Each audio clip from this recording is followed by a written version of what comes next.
in the nation pushed headline inflation to 20.77% in September, according to the National Bureau of Statistics, NBS. In August, inflation hit 20.52%, a record high. The statistics body disclosed this in its Consumer Price Index report that was released on Monday. It also stated that over the past 2 months, there has been a decline in headline inflation on a month-on-month basis, due to a decline in the changes in the food index relative to the reference month index, which is due to the present harvest season. While discussing this further with us is Alex Okonkwo, a public affairs analyst. Thank you for joining us, Alex. Yes, good morning. It's a pleasure to be here. Inflation rate shot up from 20.52% in August to 20.77% in September. What are your thoughts on this? Well, yes, because a lot of the things that we're supposed to do to bring inflation down are not yet, either they're not properly implemented or they're not having their effects yet. I must just correct a feeling anyway. We've had terrible inflations in the past in this country. I don't know if our listeners remember, but the inflation rate in the middle 1990s, went from 54% in 1988 to a terrible 72% in 1995.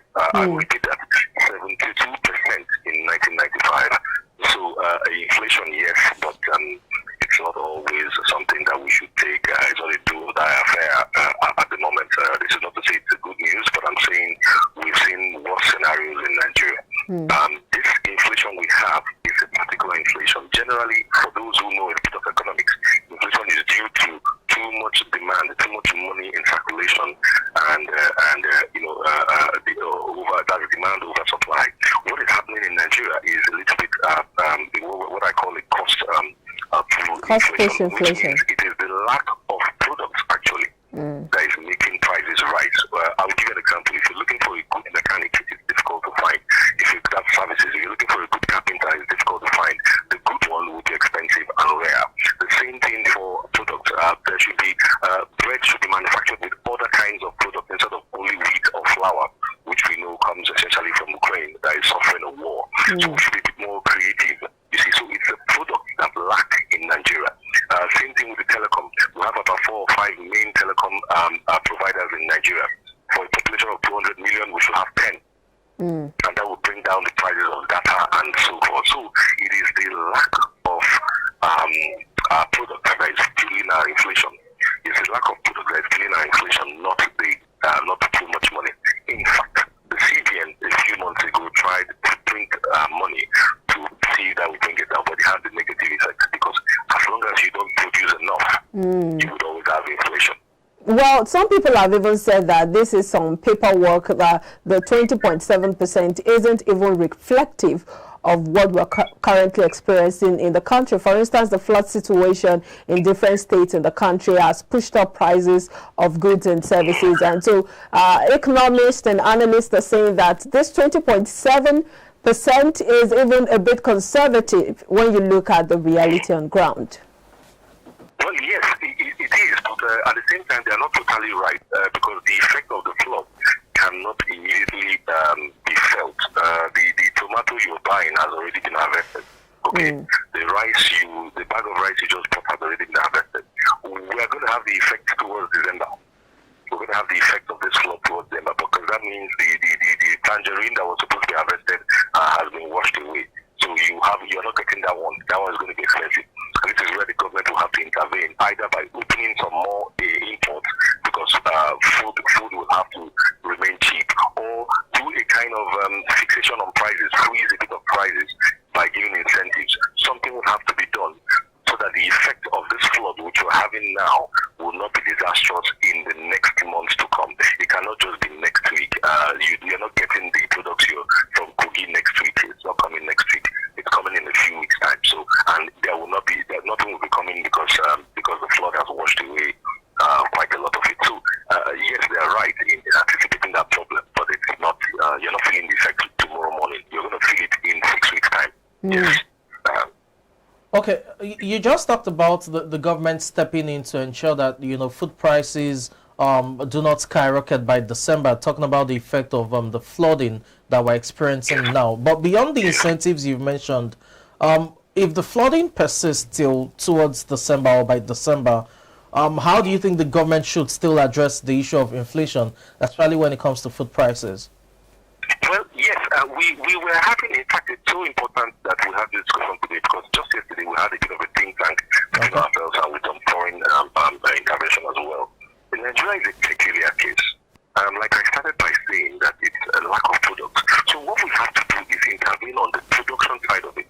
For example, why is it not possible to have a special voucher for people transporting agricultural products from a country? Why can they not buy fuel at a controlled price only proposed by the government? Just imagine when you are transporting agricultural products, say from Kogi to Ogun State, you can go to a petrol station with a voucher produced by the federal government and buy your petrol at $150 naira a barrel. No matter the price at the pump, get it at a fixed price because you're transporting agricultural products. That alone will bring down the final product to the final consumer. The same thing can be done for energy. Government, the word subsidy in Nigeria is used wrongly because we use it only for petrol, which we now know is a scam. The subsidy, education can be subsidized, agriculture can be subsidized, transportation can be subsidized. So we use subsidy only for petrol when we should use it for other things that are vital to the common man. You see what I'm saying? So there are several things the government can do. These are beyond fiscal policies and all that. I'm talking of realistic things that the government can do. So, we know that several times when we have inflation figures come out like this, and then the MPC holds its meeting, that's the CBN's Monetary Policy Committee, they hold their meeting, and then the next thing they're doing is to increase the interest rate. As of the last time, it was put at 15.5%, and they keep saying that this is to fight inflationary pressures. Do you see them also hiking the rate in their upcoming meeting, which is holding in November? And is that the way to go? Well, for just purely monetary policy systems, yes, they might do that, but it is no more sustainable. The government cannot sustain increasing or reducing interest rates because our problem is not lack of funds. To be realistic, there is a lot of money in circulation. The problem is people cannot get what they want. Agricultural products are expensive. The rents are increasing. So it is more a government intervention that we need, which other countries are doing. In the UK, in the US, they're doing it already. Government should find funds. Actually, the CBN can play a role by providing funds to government to push into the economy. Let the landlords freeze their rent for a year. Give them some incentives to freeze their rent for a year, especially commercial rent. You will see that the person selling the biscuits to you does not have to increase his price if his rent does not increase. You know diesel is more expensive now. What if there is a freeze on diesel prices for commercial outlets? Don't you think that will affect more the price, the common price, than the interest rates do not affect the market woman selling plantain. She has nothing to do with interest rates, but the cost of the goods, the plantain getting to her in Lagos affect the price you finally pay as a consumer. So I think the CBN has done enough. In fact, I would say too much in terms of interest rates. For a country that does not what they consume, increasing or reducing interest rates will not affect the final consumer. It might affect the banking system. It might affect those who are into mortgages. Investors too. Affect the final consumer. That's the bread you pay every day is still increasing. Why? Simply because the man at the end of the chain is still paying fuel very expensive. He's still paying transport very expensive. His rent is still increasing. Okay, let me come in here quickly. You just said that the government, in trying to help alleviate the challenges right now, should probably put a freeze on diesel price of petrol for commercial purposes and all of that. That those who would also argue against that, considering the federal government needs all the money it can get to stabilize the economy, among others, especially with the dwindling oil revenue from the oil theft and what have you. So how do you correlate both? No. Of course, we nobody's refusing here the fact that we are in a serious economic crisis in terms of the revenue that comes to government. But we must not then, we mentioned flood initially. Yes. It's an emergency situation, so we have to take emergency solutions. Okay. and I already know that the problems of this flood are going to come in December, where prices generally increase. You know, prices generally increase in December ordinarily. Yes. Now, with the lack of product, it will double, it will triple. So the government has to intervene now so that we don't have this problem in December. You already know many Nigerians are leaving the country. Many intellectual and intelligent and educated Nigerians are leaving the country. There's a brain drain. We already have lack of products. We don't produce, we import a lot. We already have the dollar going high because internationally dollar is very expensive. But also Nigeria, in terms of our rate, there is a scarcity of dollar, which is going to be terrible going towards elections. You know, we can foresee what's going to happen. You know, you and I can foresee what's going to happen. And so I'm saying the government should intervene now so that whatever is going to happen in the next 2-3 months will be a bit less impactful than it's supposed to be. When you see the danger, when you see the crash going to happen, you can at least avoid it. This is a temporary thing. It can happen during a 6-month period. Then we go back to business as usual after the elections. But for this next 6 months, the government should bring out the necessary funds, borrow if it's necessary, because you borrow when it's necessary. This is an emergency situation. We cannot wait for things to get worse before they get better. Well, apparently, the CBN, according to experts, is trying to do all it can, especially when it comes to interventions and all these monetary policies to ensure that the economy is stabilized. And we know that this inflation is a global phenomenon. There are countries, the UK, the US, have already also experienced, high inflation rate and also have jacked up their NPRs. So if you are saying that increasing the NPR isn't the way to go, what other methods or what other ways would you suggest that the CBN goes about reducing this inflation rate? Like I said, the CBN after today is doing what it can in a monetary system that lacks cash. What we leave that lacks enough cash, there's not much it can do. It has printed, it has allowed borrowing, it has intensified banks so that banks can loan. I mean, what can a CBN of a developing country in the third world do?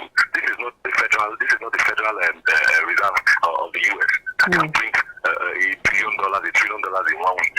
So we have our resources in terms of that is a bit limited. What we are doing well, I must say, is that you have noticed that energy is getting better. So if energy is getting better, people will spend less money on generators. You see what I'm saying? I'm talking of commercial people now, and that would reduce solely the cost on them. People would need to make benefits and profits to be able to go into ventures like agriculture and all that. If you're not making money, why will you go into it? So at the end of the day, it is more on the government side in terms of policy than just the CBN. Because the more the CBN does, the more there will be confidence in Nigeria. People will not want to invest. A CBN that intervenes all the time will not allow foreigners to come to Nigeria to invest because people want to invest and people take their money out. So we've tried deflation. We've tried the devaluation of our currency. That has gone terribly bad because we're nearing the 800 naira a dollar. It is not sustainable. And for a country that imports a lot and exports little, it's not the right way to go. So, like I said, I think the CBN is almost at its maximum. It will not be able to do much in the coming weeks. What it can do, however, is to support the government itself. I'm talking of the federal government now and state governments in terms of giving them financial outlets, both with the African Development Bank and with the World Bank, so that they can intervene. Because it's the next 6 months that counts, not the year coming. The next 6 months are important. The flood will bring crisis. Inflation in UK and US is going to affect us because we import from there. So the goods are expensive in America. It will be expensive in Nigeria. I mean, it's the vehicles we import, the machineries, everything is going to double, and we have to pay them in dollars. So we can foresee the problem. Well, the CBN level. Let's look at the impact of this on businesses. Apparently, it means that they would have to pay more interest to get loans from banks, and also it would affect the prices of products. Manufacturers would feel the brunt of this. Let's look at the impact on them. Yes. Well, the impact is going to be that first, cost of production is going to increase. Now, people might react by laying off people. What people do, like in the hotel business, you might lay off 2 or 3 people. That means unemployment is going to increase. You see where it's going. That cycle is becoming dangerous. And if unemployment increases, you will now start talking of insecurity again. You're now talking of insecurity of employment. You're now talking of social disorder. So there are quite a lot of things that come from just not getting it right in terms of manufacturing. I've said it earlier. We should intervene in transportation. Transportation should be cheap because it's going to be subsidized for the next 6 months. We should intervene in energy. It should be cheaper because in the next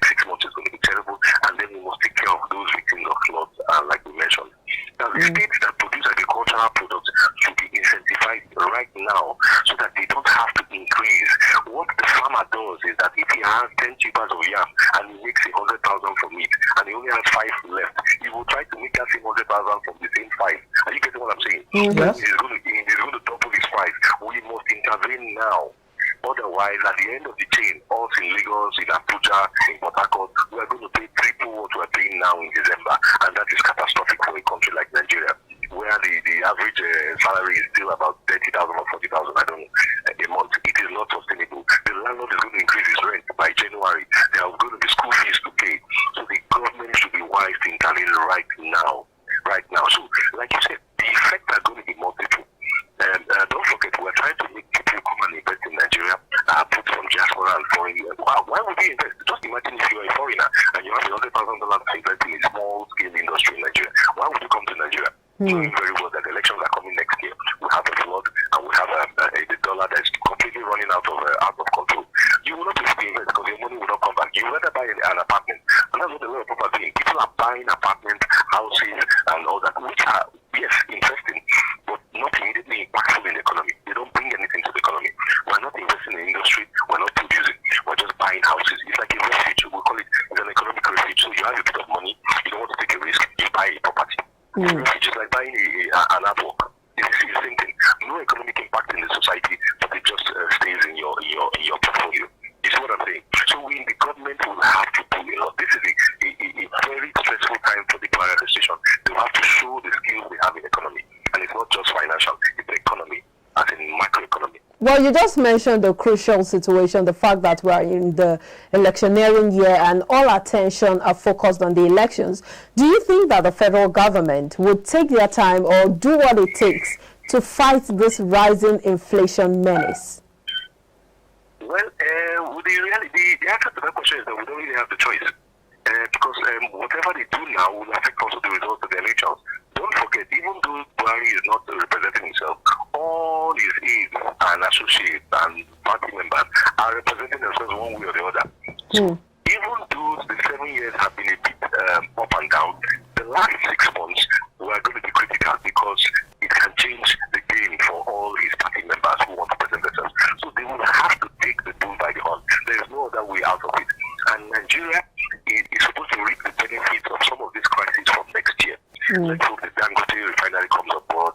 Let's hope some of the railways come on board again. Let's hope some of the infrastructure that they finished come on board. And let's hope energy gets better. It's getting better, but let's hope it even gets better than this. But talking about the Dangote refinery, which of course, according to report, is now 97% complete. Do you see this as the way to go? The fact that all attention, everyone is now looking forward to 1 month refinery, which would of course create a monopoly, and then it will be a private business, of course. He is going into it to make money, and it's said to provide or to have the potential of producing about 650,000 barrels per day. What bottlenecks do you see in this prospect? Well, yes, it is not. Let me just correct an impression. Okay. Yes, we're all waiting for the Dangote refinery, but the reason why we're doing that, some of us, is because of the dovetail effect. I would say when businesses see Dangote doing some success in that sector, others will invest. You see what I'm saying? There are a lot of people who are waiting to see how Dangote will fare. I'm talking of people who have the finances, of course, the PUAs of this world, and the Illuminati of this world. When they see Dangote doing well with his refinery, they will invest in it as well. Foreigners will come and invest in it as well. That is where we gain. It's not necessarily barrel per barrel. It is because of the effect it will have on other businesses. Okay. And other states might have joint ventures. So Dangote. But that's your projection. What is to say that is exactly what will happen? Well, yes, that is the agreement, because don't forget, NNPC has some shares in Dangote refinery. It's not purely private. There are a lot of companies that have shares in Dangote. It's not 100% Dangote. So we already have agreements that have been set in place for supply of petrol to Nigeria. It will not be 100%, of course, because you need foreign exchange as well, so you'll be exporting a little bit. But the major petrol problems will come down. In fact, in reality, even if subsidies remain for a year, we will be spending less money on subsidy because already we have some of the petrol locally. So there are advantages. All right. There are advantages. Okay, let's not dwell too much on that. Let's project now for the future, especially as we're looking forward to the 2023 elections. The candidates are out there. Do you see them tackling issues, issue-based elections, talking about how to fight inflation. Do you see them having what it takes to go into or to go into the seat of power to tackle these issues headlong? Okay, yes. To be honest, I would say they do. I'm talking of the 3 or 4 main candidates that I know very well. They do. But what is going to help us is that we also are more enlightened. The typical Nigerian is more enlightened of his problem now than he used to be 10 years ago. So we will confront them at every level. You can see that happening already. That is a good sign. The social media is now to stay. Remember that when Buhari came in, WhatsApp, even the WhatsApp that we use now, did not have all these functions. Today, we can film, share, and even comment and register. So as social media gets better, Nigerians are immediately informed of what's happening. Immediately, and the consequences. And people are following radio. The radios are back again like they used to be in the 90s. Very active. So people are listening more and more to people like you, and the information is being disseminated. So even if they are not totally capable, we are more capable now to follow them. Okay. You see what I'm saying? Yes. And then let's give Buhari administration a pass mark. Yes. We're able to put in place some of the structures that will reduce corruption in terms of the banking system, the way the government departments run their accounts. Yes. There are things we can control now that are much better than 10 years ago, I tell you. So Nigerians should take it as a responsibility to verify the leadership from the Senate level, from the local government up to the president. It's not just the president now. We know that. So we are more aware. That is the advantage coming up next year. Okay, in wrapping up this conversation, the question will be, what economic policies are you expecting from the leading candidates you talked about earlier to address, the economic challenges we have, talking about inflation among others? How do you expect them to approach, tackling these challenges in the economic sector? Okay, well, with the discussions I've had recently, I know many people have realized we suffer from a shared prosperity. The country is not as poor as that, but in the last decades, we've not been able to share the prosperity. I will explain that briefly. It means we don't have a good system of taxation, where people who are benefiting from the resources of this country are putting back into the country for the better of all of us. For example, why is there a huge difference in private education and public education? It's simply because all the wealthy people in this country have their children in the private education, and all the poorer people have their children in the public education. But one should subsidize the other. If you're able to pay 3 million for your child to go to secondary school, you should be able to pay ₦1 million in tax yearly. Okay. You know what I'm saying? So I know people like Peter Obi are going to work on taxation. It's obvious because he doesn't want to borrow. That means Nigerians will have to contribute to the betterment of this country. Okay. So fiscal structure is going to be in place. They are going to fight corruption head on. Okay. We're going to have structures for production, local production. He has mentioned it, but others have mentioned it as well. And for somebody like Tinubu, who is actually somebody with the advantage he has, he knows what he does not know. You see why I said it? Tinubu knows what he does not know. He will be able to get the right people to come and consult and advise him. He does not pretend to know everything. He will get people to come and advise and consult him. So we will be in a better position towards the end of next year, I tell you, because a lot of things will be in place, and we will be able to subsidize a little bit less of our oil, and then the economy can pick up, which at the end of the day is what we all want. Okay. So there are good perspectives going forward into the next year, I tell you. Okay. Thank you very much for your time on the show this morning. Yes, you're welcome. Thank you so much. We'll go on a break now. When we return, the show continues. Please do stay with us.